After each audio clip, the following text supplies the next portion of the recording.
તાણ હું ખાખીની ચડી પહેરતો, ખાખીની ચડી પહેરી મજા આવ્યો એકલો. રમાપીના મંદિરના હોતા મને કશું ખબર પડે નહીં. પછી હેઠતા આવી ગયેલો. તાણે તો ભાડું નહીં ને, અને આપણે કોણ ભાડું આવે છોકરોને? રમાપી કોણ જવા દે? પણ આ તો આપણે તો ત્યારથી કાંઠા નહીં, બીએ નહીં. એટલે રાતે છે રમાપીને પ્રાર્થના કરી મેં રાતથી મળે માંસ, મદિરા, ચોરી, ચારી, જુગાર મહારાજ હું નહીં કરું અને મારા ઉપર કૃપા કરજો. અને હું રમાપીના મંડળમાં જોડું છું. એ દાડે એકતાની ઉપવાસ નકોયડા ફક્ત પેલો બટાકા નહીં આવતો, એ બટાકા 2 બાફી અને એની કાચરી પાણી ખાવાની હોય. 41 ઉપવાસ પહેલા વહેલા શરૂ કર્યા હતા. ઘોડાની આગળ બેસી ગયો હતો રમાપીના. મારે ઘેર હતું ને બધું કારખાનું હતું, તમે સમજી જાઓ.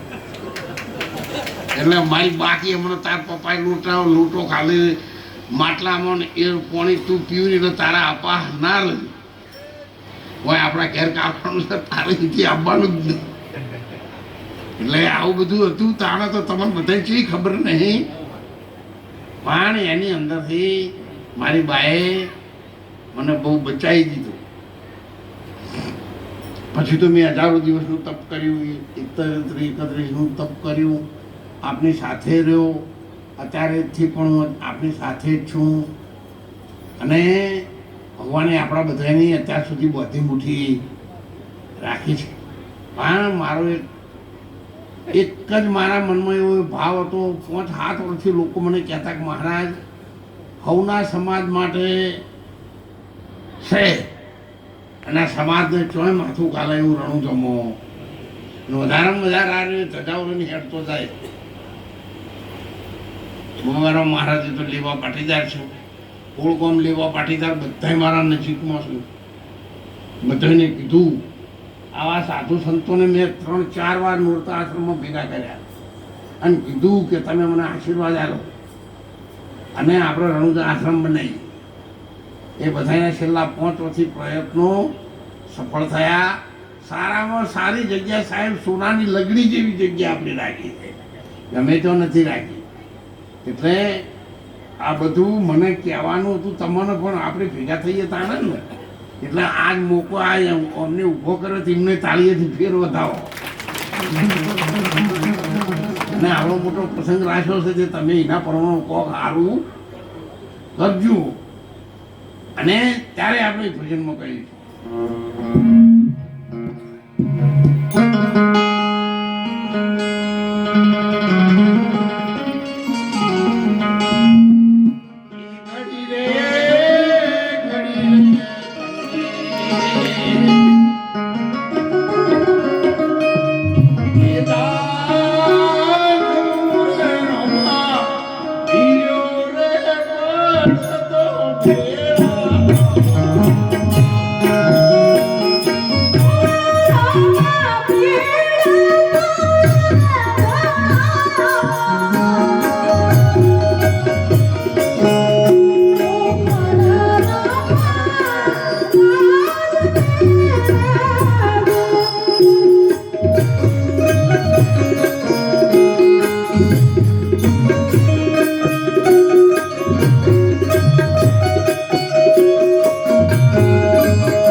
મહારાજ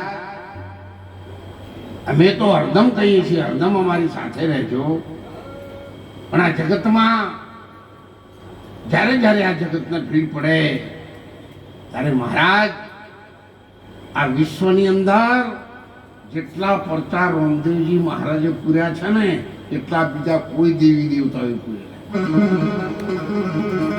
સાહેબ અલગ થઈ ગયેલા ધર્મસ્તર સંતોએ તો એવું કીધું છે, વેલેથી વસુચું પત્તું, વેલે વેલ સંધાય નહીં, જીવને કાયા પડી જાય જુજવા પછી ભવમો ભેળા.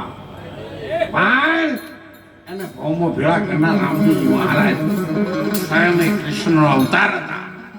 અને એટલે ભેળા કર્યા હતા કોના